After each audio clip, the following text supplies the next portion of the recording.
kid, yes, You we would, can do it. yeah, Yeah, yes, I yeah. wish. I'm just wondering, like, June, I think when you were talking, Hmm. you sound concerned. You sound like this is another crisis. Is that the way you feel, or do you think it's just a couple of weeks, need to take it easy?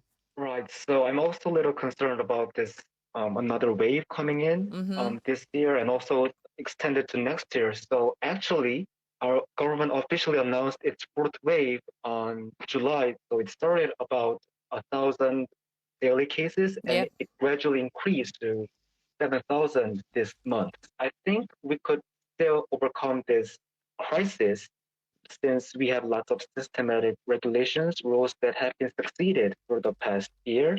Recently, there was President Moon's state visit to Australia. So they discussed lots of future industries cooperation, and it also included vaccine supply chain cooperation. And this means that lots of foreign countries are trying to learn the methods of KCDC and our government's prevention methods. So, in a further context, I think can still overcome this, and we should still believe that our preventative measures are quite effective. I just want to give our listeners a sense of the population of South Korea, 51.78 million, and just the UK population would be 67.2. You are talking about the 7,000 cases that you are concerned about. Yesterday, the UK confirmed 78,000 cases, a significant amount more. And I'm just wondering, does the 7,000 cases, if I go to my other guest, for example, Heyman, does that bother you? Are you worried about 7,000 cases?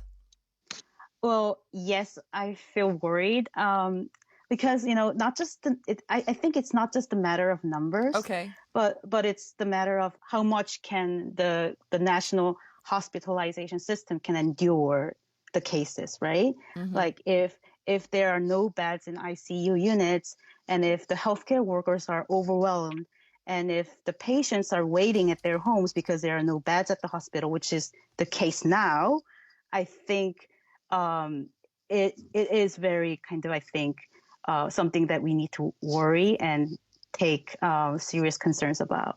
Yeah, I do see some of the headlines just over the past couple of hours. South Korea reimposes COVID-19 curbs amid mayhem at hospitals. They say that is just one headline that comes in.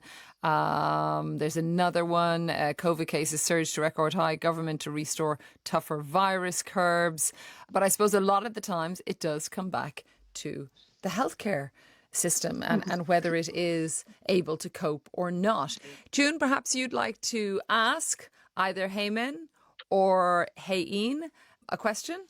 Okay, so I'd just like to ask, how does our society react to its government regulations and its rules, which is announced today? You may know that this is the end of our government presidency of Moon. So there will be lots of criticisms or backlashes from the citizens.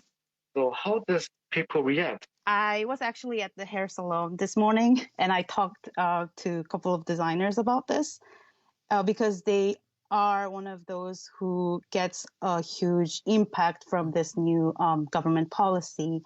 They're quite kind of angry, I guess, but not just angry, but I see that it is frustration plus anger plus exhaustion.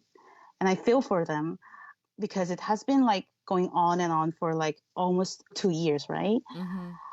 But at the same time, if I ask my friends and family members about this, they also say that people can't do anything, if they just, say no to the government policies and stuff, right? It's for our protection and protection for our, not just like yourself, but your family members, your friends, and for your community. So let's endure this one more time. Let's do this one more time. And let me throw that then over to Hayin, the reaction or what you see, the reaction within your family or community. feeling is so bad in these days. Yesterday, I let my kid to go to the ice hockey play. So in that area, the people always talk about this situation a lot, and so feeling so bad. So that was the conversation. And Yeah. are you worried that maybe he won't have ice hockey, I don't know, in the Oh, coming yeah. months? Yeah. If a friend in the same class from the COVID-19 positive, well, all other friends must take a COVID test together, all classroom. And depending on the result, even if it is negative, they have to self-quarantine time for 10 days at home. That really, makes the moms really bad. Yeah, the mums and Yeah. dads, I'm sure it's really tough for them, particularly if it's a negative test. It's interesting, though, to hear how strict it is within Korea. But, as you look at the holiday season, do you feel hopeful, or even for the coming year, that things will get better? I really believe that it will be better. Yeah? Yes, I hope it will getting better. Yes. Okay, still hopeful, even 2 years in. Let me turn to Heyman. What about you? Well, for now, I feel a bit exhausted, but I do still have some hope because there is vaccination, there's boost shots and stuff. And I also hear that COVID, pills are rolling out or something. So I'm not losing my hope. You're not losing hope. Love it. Okay, June, what about you? Yeah, but I completely agree with Hein and Hemin, especially with the keyword hope. I also think it is hopeful for our citizens and the South Korean government to overcome this crisis.